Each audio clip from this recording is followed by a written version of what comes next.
아버지, 이제 집에 오지 마세요. 애엄마가 귀찮다고 해서요. 연락도 안 하셨으면 좋겠어요. 다시 60대로 돌아갈 수만 있다면 그땐 왜 그리 어리석었을까? 자식들만 잘 되길 바라며 모든 걸 내어줬지. 큰아들 집 장만에, 작은 딸 결혼 자금에, 내가 모은 돈, 내 시간, 내 꿈까지 다 바쳤는데 나한테 돌아온 건 고작 이건가? 연락 한 번 없는 자식들, 혼자 덩그러니 남은 이 빈집, 이 나이에 홀로 앉아 생각해보니 그때 내가 나 자신을 조금이라도 생각했더라면 어리석은 건 나였어. 자식들이 언젠가는 나를 돌봐줄 거라 믿었지. 그땐 그게 당연하다고 생각했으니까. 여러분, 이 이야기가 남의 일처럼 들리시나요? 하지만 지금 이 영상을 보고 계신 당신도 언젠가 이 순간을 맞닥뜨릴 수 있습니다. 평생을 자식들만 바라보고 살았지만 남은 것은 텅 빈 집과 쓰라린 후회뿐입니다. 자식들이 우리의 노후를 책임져 줄 거란 착각. 그 대가가 얼마나 혹독한지 아십니까? 지금 이 순간부터 깨달아야 합니다. 우리가 믿었던 것들이 한순간에 사라질 수 있습니다. 자식도, 재산도, 건강도 결국 남는 건 나 자신과 내가 내린 선택뿐입니다.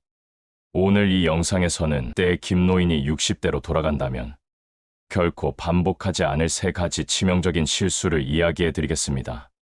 이 이야기가 여러분의 인생을 바꿀 수 있는 마지막 기회일지도 모릅니다. 이제 우리가 가장 먼저 되돌아봐야 할 첫 번째 선택부터 말씀드리겠습니다. 여러분, 60대로 돌아간다면 가장 먼저 바꿀 것은 바로 자식들에게 모든 걸 맡기지 않는 것입니다. 많은 분들이 자식들을 위해 모든 걸 희생하며 살아오셨을 겁니다. 저도 그랬습니다. 그때는 자식들이 나의 미래라고 믿었으니까요. 하지만 지금 돌이켜보면 그 선택이 가장 큰 실수였습니다. 우리는 흔히 말합니다. 내 재산은 다 자식들 거야. 자식들만 잘 되면 그걸로 됐어. 이런 생각은 부모로서 당연한 마음일 수 있지만 현실은 그렇지 않습니다. 자식들이 성장하고 결혼하고 각자의 가정을 꾸리기 시작하면 부모는 그들의 삶에서 점점 뒷전으로 밀려나게 됩니다. 모든 것을 자식들에게 내어주면 남는 건 외로움과 후회뿐입니다. 아버지, 저희 이제 미국으로 이민 갑니다. 그동안 고생 많으셨고 연락은 힘들 거예요.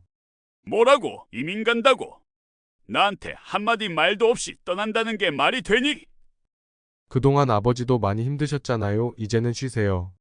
쉬라니, 내가 너희를 위해 모든 걸 바쳤는데 이제는 내가 필요 없다는 거냐? 이 대화 속의 주인공은 바로 우리입니다.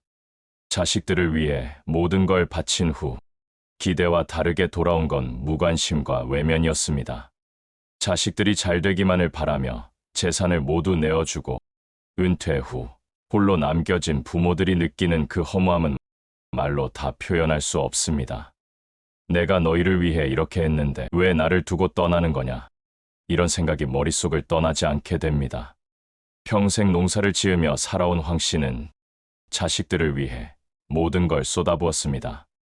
큰아들의 집 장만을 도와주고 작은 딸의 결혼 자금을 마련해줬죠. 처음엔 자식들이 자주 찾아왔습니다. 하지만 몇 년이 지나고 나서부터는 연락이 뜸해졌고 이제는 명절에도 오지 않습니다.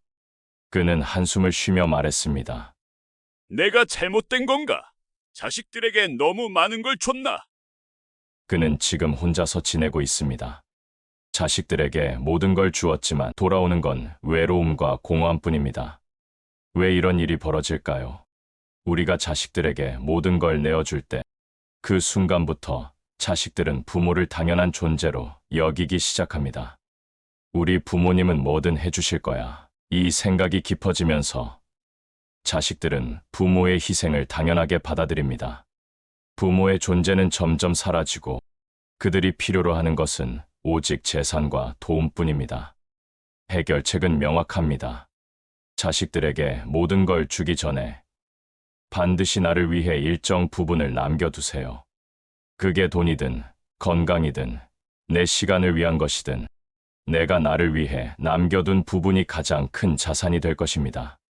자식들에게 무조건적인 사랑을 주는 것도 중요하지만 내 인생을 소중히 여기고 나 자신을 지키는 것이 더 중요합니다. 자식들이 언젠가는 독립하고 떠나간다는 사실을 인정해야 합니다. 나 자신을 지키는 것이야말로 진정한 부모의 사랑입니다.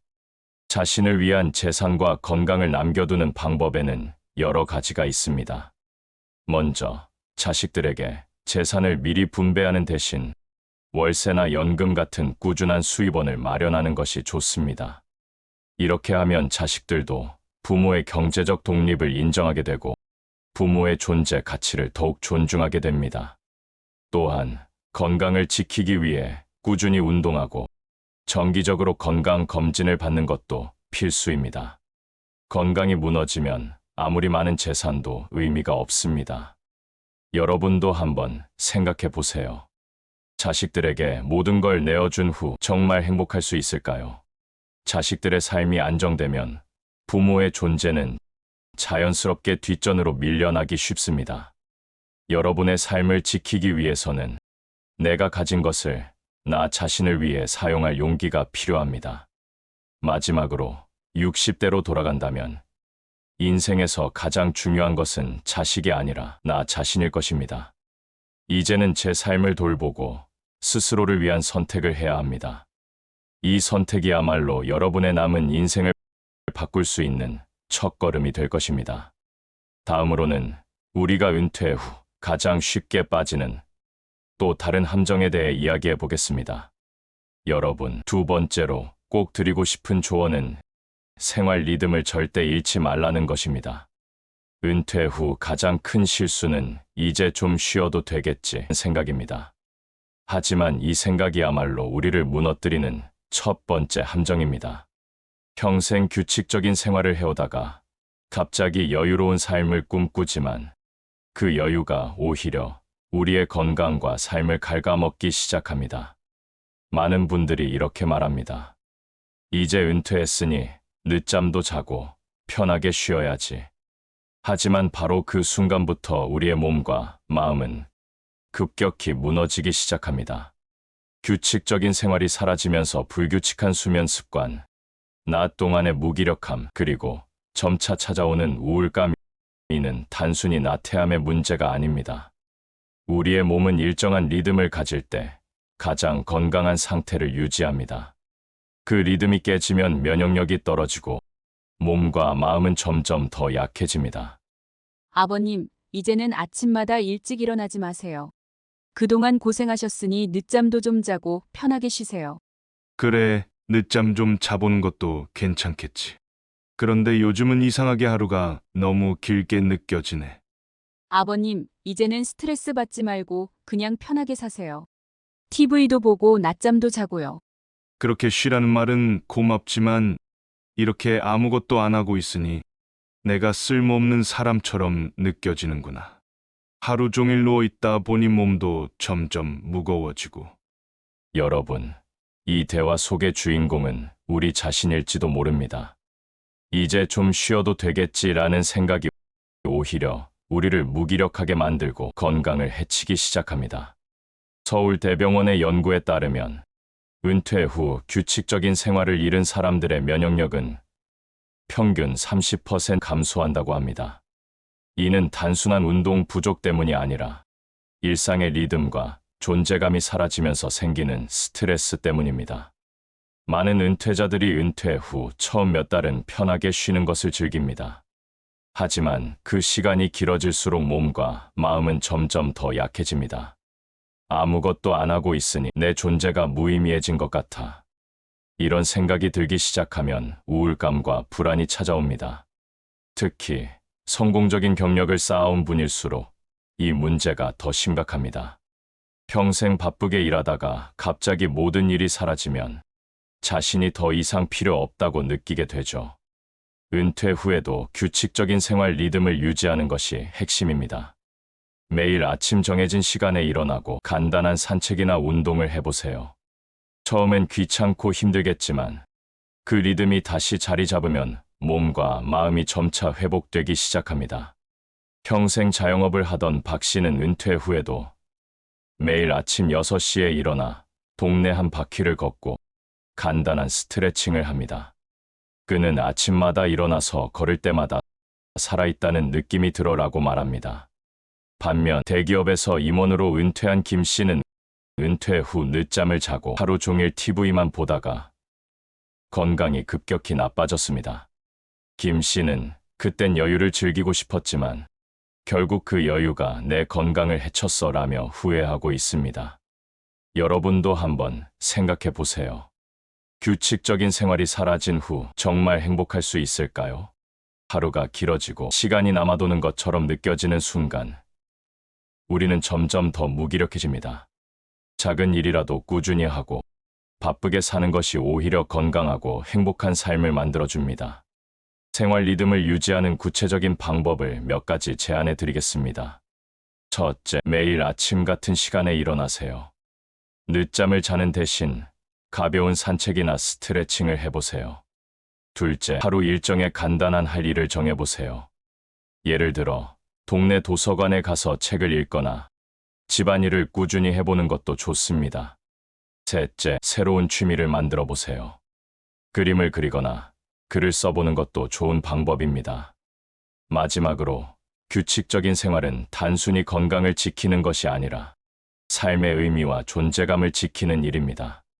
매일 아침 일어날 이유가 있다는 것은 우리가 여전히 살아가고 있다는 증거입니다.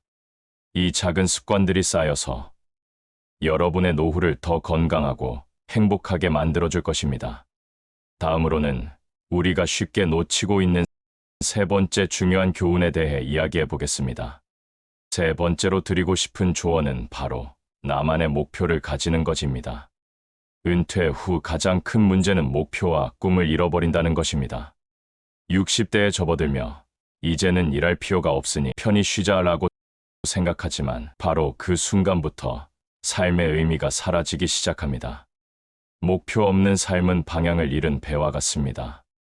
우리가 어디로 가야 할지 모른다면 결국 좌초되고 말겠죠. 많은 사람들이 이렇게 말합니다.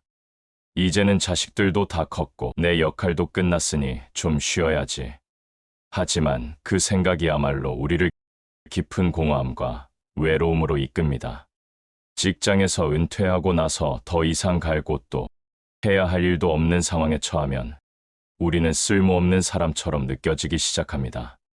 이것이 바로 은퇴 후 많은 분들이 겪는 무기력감의 시작입니다. 아버지, 이제 그만 편하게 쉬시고 취미 생활도 즐기세요. 취미생활, 그래, 다들 그렇게 말하더라. 그런데 내가 뭘 해야 할지 모르겠구나. 평생 일만 하다 보니 이제는 할 수 있는 게 없는 것 같아. 그동안 나에게 꿈이나 목표가 있었던가? 이제는 아무것도 남아있지 않은 것 같아.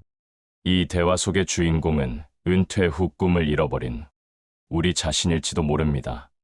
직장에서 바쁘게 일할 때는 시간이 부족할 정도로 많은 일을 했지만 막상 은퇴하고 나니 하루가 길게만 느껴집니다. 목표가 없으면 삶의 의미도 사라집니다. 이제 나는 아무 쓸모도 없는 사람이 된 건가? 이런 생각이 들기 시작하면 우울감과 무기력이 우리를 점점 더 깊은 나락으로 끌어내립니다. 목표는 단순히 무언가를 이루기 위한 것이 아니라 삶의 의미와 활력을 주는 역할을 합니다. 목표가 있으면 매일 아침 일어날 이유가 생깁니다. 작은 목표라도 그것을 이루기 위해 노력하는 과정에서 우리는 삶의 활력을 느끼게 됩니다.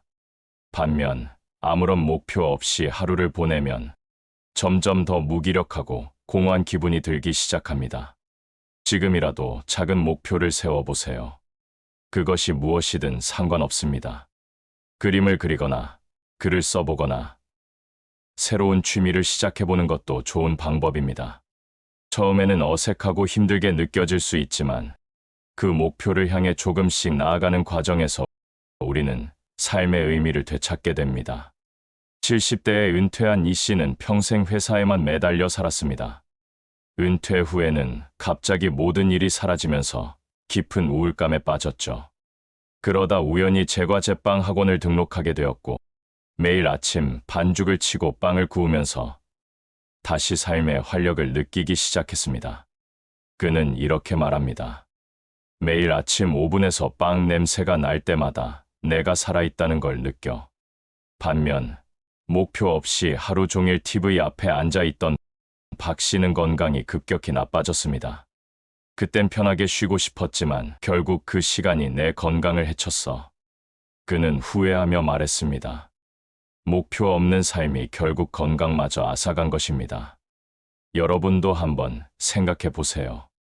목표를 세우는 것이 정말 어렵게 느껴지시나요? 그렇지 않습니다. 목표는 거창할 필요가 없습니다. 작은 일부터 시작하면 됩니다. 예를 들어 매일 아침 30분씩 산책하기, 새로운 요리 배우기, 매달 한 권의 책 읽기 등 간단한 목표로도 충분합니다. 중요한 것은 그 목표가 여러분의 삶에 새로운 의미와 활력을 준다는 것입니다. 구체적인 방법을 제안하겠습니다. 첫째, 그동안 하고 싶었지만 미뤄왔던 일을 생각해 보세요. 새로운 취미나 배움의 기회를 찾아보는 것도 좋습니다. 둘째, 목표를 너무 크게 잡지 말고 작은 단계부터 시작하세요. 작은 성공들이 쌓여서 더 큰 성취감을 줄 것입니다. 셋째, 목표를 친구나 가족과 공유해 보세요. 서로 격려하고 응원하면서 더욱 꾸준히 실천할 수 있을 것입니다. 마지막으로, 나이가 들었다고 꿈을 포기하지 마세요. 꿈을 가진 사람은 나이와 상관없이 젊은 사람입니다. 목표와 꿈은 우리를 다시 일으켜 세워줄 것입니다. 오늘부터라도 작은 목표를 세우고 그것을 이루기 위해 한 걸음씩 나아가길 바랍니다. 여러분, 이제 우리가 나눴던 3가지 중요한 조언을 다시 한번 떠올려 보세요. 자식에게 모든 걸 맡기지 말 것, 규칙적인 생활 리듬을 유지할 것, 그리고 나만의 목표를 세울 것. 이 3가지는 간단해 보이지만 실제로 실천하는 것은 쉽지 않습니다. 하지만 이 조언들을 마음속에 새기고 실천한다면 남은 인생을 후회 없이 살아갈 수 있을 것입니다. 지금까지 자식들을 위해 살아오셨다면 이제는 제발 자신을 위해 살아가십시오. 자식들은 언젠가 독립하고 떠나갑니다. 하지만 당신의 삶은 끝까지 당신과 함께합니다. 이제는 나 자신을 돌볼 시간입니다. 존 베리모어는 사람은 늙어서 늙는 것이 아니라 꿈을 이룰 때 늙는다고 했습니다. 단순한 나이의 문제가 아니라 마음의 상태를 이야기하고 있습니다. 몸은 나이가 들어도 마음속의 꿈과 목표가 살아있다면 우리는 여전히 젊은 사람입니다. 하지만 꿈과 목표를 잃어버리면 아무리 건강한 몸을 가졌어도 인생은 이미 멈춰버린 것입니다. 여러분이 오늘부터라도 작은 목표나 새로운 도전을 시작한다면 그 순간부터 우리는 다시 젊어질 수 있습니다. 나이가 들었다고 생각하지 마세요. 꿈을 꾸는 한 우리는 여전히 인생의 주인공입니다. 오늘부터 여러분의 남은 인생을 위해 새로운 꿈을 세우고 한 걸음씩 나아가길 바랍니다. 이 영상이 도움이 되셨다면 구독과 좋아요, 알림 설정 부탁드립니다. 여러분의 노후가 더욱 건강하고 행복하길 진심으로 기원합니다.